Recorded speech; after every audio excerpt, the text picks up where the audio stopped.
Hello, it's Dr. Rhonda Johnson, and today is Saturday, January 9th, 2021. And today I have a message that really is dedicated to African American men. And it's based on an article that was published on December 22nd, 2020, by authors Akilah Johnson, no relation, and Nina Martin, no relation, and published in the Propublic. And I will reference this article. But the article talks about the title, which says, How COVID-19 Hollowed Out a Generation of Young Black Men. Now, I don't have permission or any affiliation with this publication or the writers, but I am going to reference the stories because they are powerful. This article highlighted Black men from across the United States, and their stories aren't unique. If you know any Black men, you probably know Black men just like these men that are referenced in this article. And I'm not going to mention all of them, but I'll start off with Reverend Dr. Kejon Artez Bates, who was 36 years old, from Vidalia, Louisiana. He worked for the local police department, served as head pastor of his church. On Friday, March 20th, he was coughing and his nose was bleeding.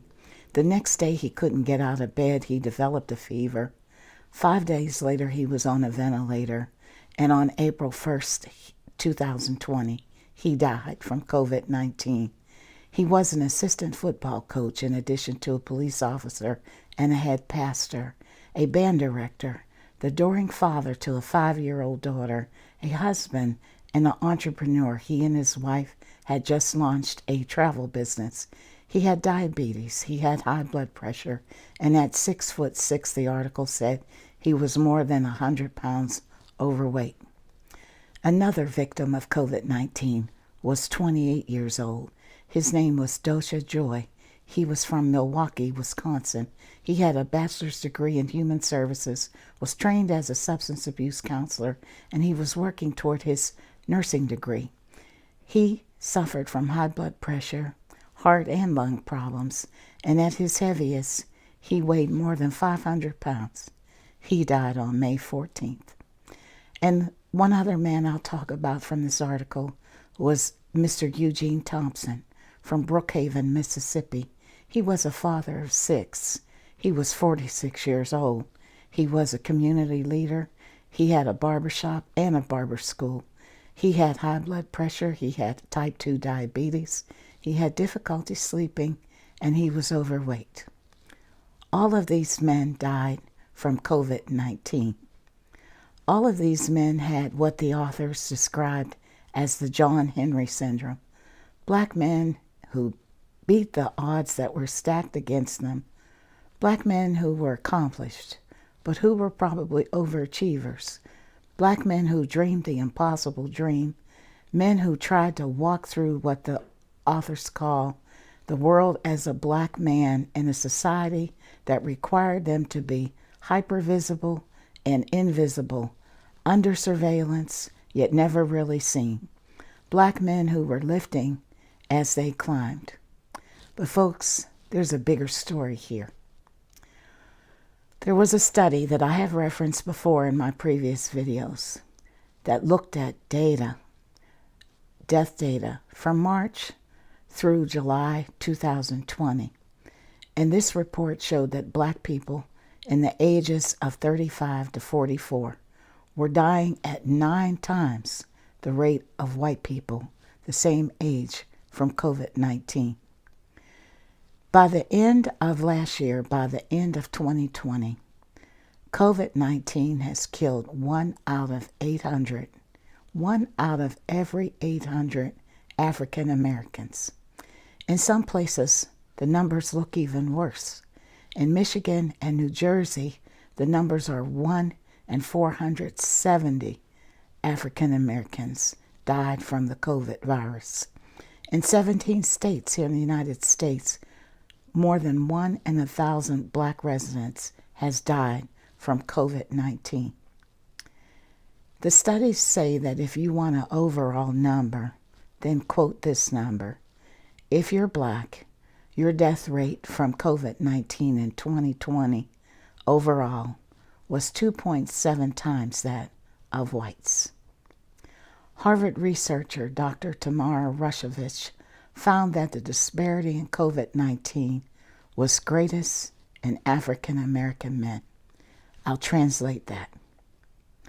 African American men are dying at the greatest numbers from COVID-19.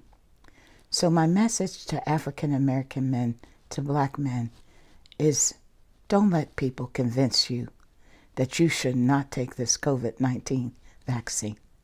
Don't be fooled. Don't let anybody tell you that this vaccine is not for you. There's a whole lot of people trying to convince black men to not take this vaccine for all kinds of reasons that have nothing to do with science or facts.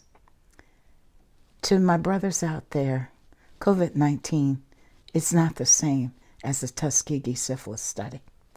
COVID-19 is far more deadly to black men than syphilis, than HIV, than suicide, than heart disease and cancer, than police shootings.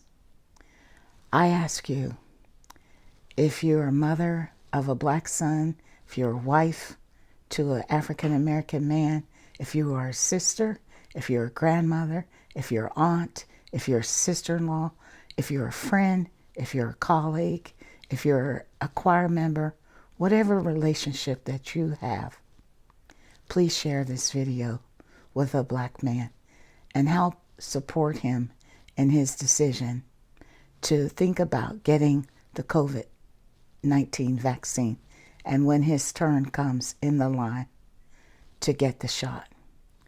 Men are the pillar of society. They are the backbone.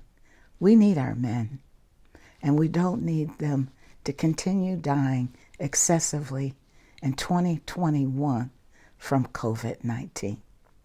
This is Dr. Rhonda Johnson. My views are my own. Stay safe. Continue to practice prevention. Wash your hands. Wear your mask whenever you leave home. Watch your distance and open up those windows, folks. Avoid crowded places. Avoid indoor environments. And avoid contact with people who you don't know if they have COVID-19.